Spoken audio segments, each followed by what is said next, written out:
জল, মুগের ডাল, ঝিঙে দিয়ে, আলু সেদ্ধ, ঢ্যাঁড়সের তরকারি, একটা সবজির তরকারি পাঁচমিশালি মানে উচ্ছে টুচ্ছে দিয়ে, একটা ভাত, এই দুধ, অল্প দুধ, ঘন ঘন।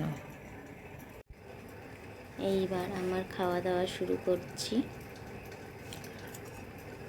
ডাল দিয়ে,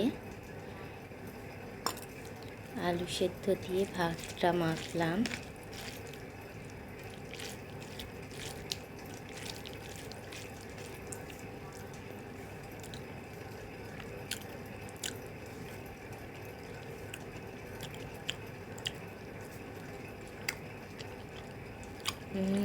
ফাটাফাটি।